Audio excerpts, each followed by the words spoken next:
Selamat sore, saudara-saudari. Dalam konferensi pers kemarin, Ketua Gugus Tugas Percepatan Penanganan COVID-19, Letnan Jenderal Doni Monardo, bersama dengan Menteri Pariwisata dan Ekonomi Kreatif, Pak Wisnu Tama, dan Menteri Lingkungan Hidup dan Kehutanan, Ibu Siti Nurbaya Bakar, mengumumkan pembukaan kawasan pariwisata alam yang tersebar di 270 kabupaten kota dalam zona hijau dan atau zona kuning. Perlu diketahui, saudara-saudari, sejak 2017, wisata alam seperti ekoturism, marine tourism, dan adventure adalah salah satu andalan pariwisata Indonesia, selain event budaya dan kegiatan olahraga yang juga sukses meraih perhatian wisatawan. Dan yang paling penting, Ketua Gugus Tugas menyatakan bahwa pembukaan kembali aktivitas masyarakat di bidang ini mempertimbangkan keinginan masyarakat yang sudah diikuti oleh persiapan-persiapan secara terukur dan terus-menerus oleh pemerintah pusat bersama-sama pemerintah daerah. Kawasan-kawasan pariwisata alam yang direncanakan akan dibuka secara bertahap adalah yang berbasis ekosistem dan konservasi dan dengan tingkat resiko COVID-19 yang paling ringan, dan kawasan wisata alam yang dikelola oleh masyarakat. Selain resiko rendah, pariwisata berbasis alam terbuka menjadi tulang punggung ekonomi rakyat. Rakyat yang mempromosikan pembangunan atau ekonomi berkelanjutan dengan memadukan pelestarian alam, edukasi, dan promosi kesadaran menjaga lingkungan hidup, dan ekonomi lokal yang berkelanjutan atau sustainable economy.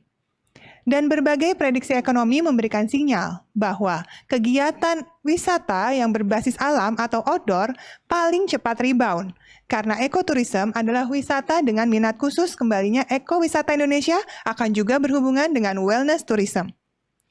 Saudara-saudari, para penggiat wisata alam dan pengelola kawasan, ingat pesan Ketua Gugus Tugas dan Menteri Pariwisata dan juga Menteri Lingkungan Hidup. Kawasan pariwisata alam dibukanya secara bertahap dan batasan pengunjung maksimal 50% dari kapasitas. Jadi, tidak boleh ada kerumunan dan selalu jaga jarak aman. Teknis pembukaan lokasi daya tarik wisata terkait dari jam dan operasional tergantung dari ketentuan yang berdasarkan peraturan dan kebijakan pemerintah daerah dan harus dengan penerapan protokol kesehatan yang ketat. Protokol kesehatan yang dimaksud sudah diatur dalam Keputusan Menteri Kesehatan nomor HK.01.07-Menkes-382-2020 tentang protokol kesehatan bagi masyarakat di tempat dan fasilitas umum yang disahkan pada 19 Juni 2020. Bagi pengelola, penting untuk melakukan pembersihan secara berkala, termasuk desinfeksi, terutama pada area, sarana, dan peralatan yang digunakan bersama. Dan harus ada fasilitas cuci tangan pakai sabun yang memadai dan mudah diakses oleh pengunjung.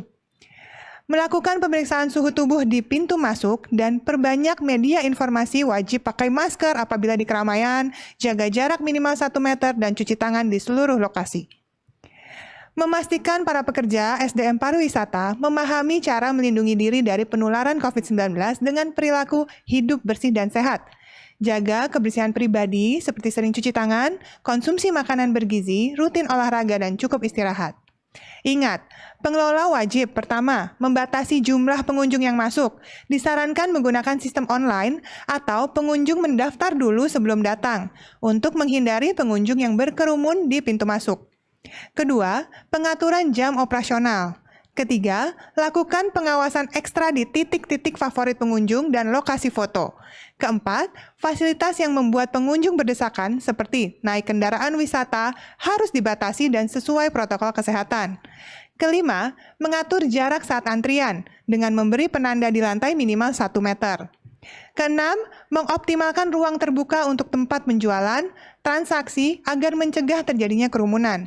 Dan ketujuh, menggunakan pembatas atau partisi di meja atau counter sebagai perlindungan tambahan untuk pekerja atau SDM pariwisata yang bertugas di loket pembelian tiket atau customer service. Nah, bagi kita pengunjung, pastikan diri dalam kondisi yang sehat sebelum melakukan kunjungan ke lokasi daya tarik wisata. Apabila sakit, di rumah saja. Istirahat yang cukup dan pastikan imunitas kembali dan tubuh fit sebelum memutuskan keluar rumah.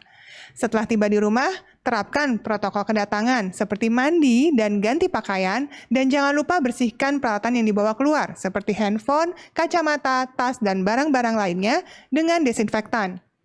Kita menghadapi pandemi ini bersama-sama. Kita lindungi diri sendiri untuk melindungi orang lain. Begitu juga dengan orang lain. Kedisiplinan dan kepatuhan mereka terhadap protokol kesehatan akan melindungi kita dan banyak orang lainnya. Yuk bersama kita lawan COVID-19 dengan tetap bersatu, kompak, gotong royong, saling ingat dan mengingatkan bahwa pandemi masih terjadi dan kita semua harus disiplin menjalankan protokol kesehatan.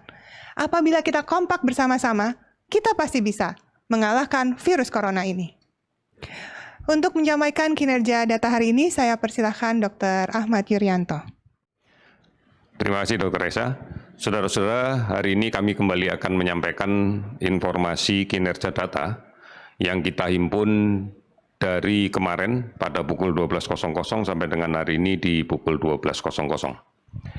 Hari ini kita melakukan pemeriksaan spesimen baik dengan TCM maupun dengan PCR sebanyak 17.908 spesimen.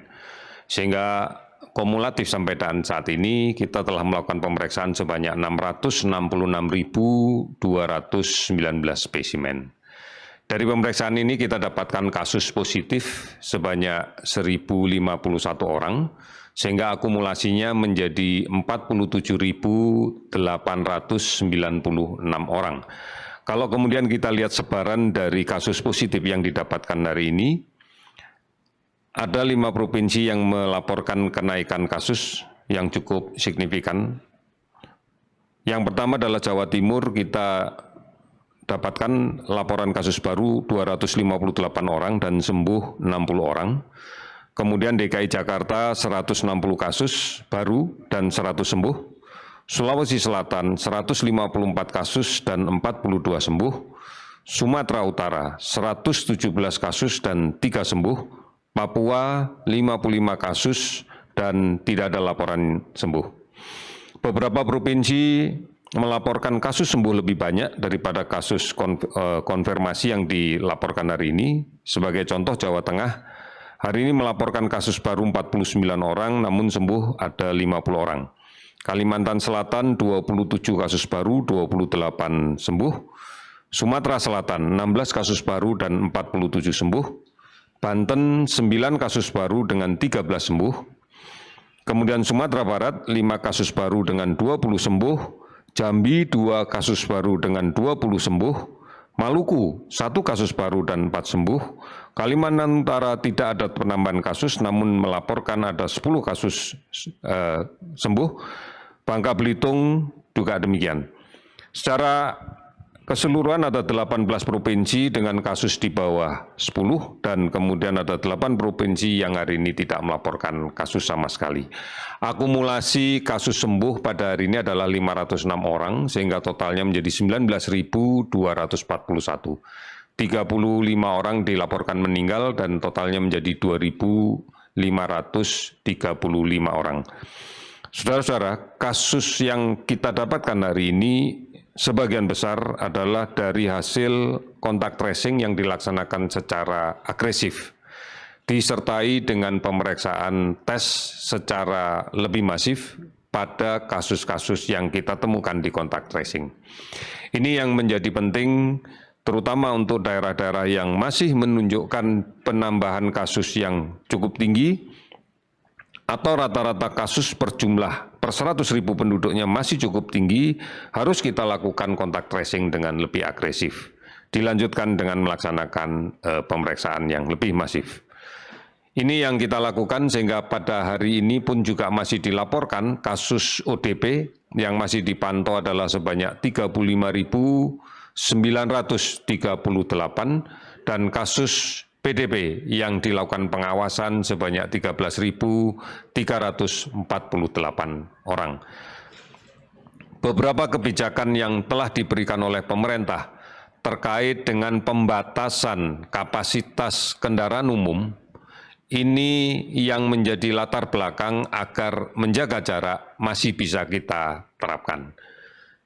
Pemerintah telah menetapkan di wilayah Jabodetabek dengan 2 waktu bergantian pembagi untuk pelaksanaan kegiatan kerja sehari-hari di kantor. Gelombang pertama dilaksanakan pada pukul 7.30, kemudian gelombang kedua di 10.30. Oleh karena itu mari patuhi bersama, menjaga jarak, menggunakan masker dan mencuci tangan. Keluarga adalah basis perubahan dari adaptasi kebiasaan baru. Oleh karena itu mari kita tetap komitmen untuk bersama-sama melakukan perubahan secara mendasar pada keluarga kita. Tujuannya satu, aman dari COVID. Ini yang harus kita lakukan dengan cara memutus rantai penularannya. Kita pasti bisa melaksanakan ini dan ini adalah komitmen kita bersama. Kita pasti bisa melaksanakan ini. Terima kasih, selamat sore.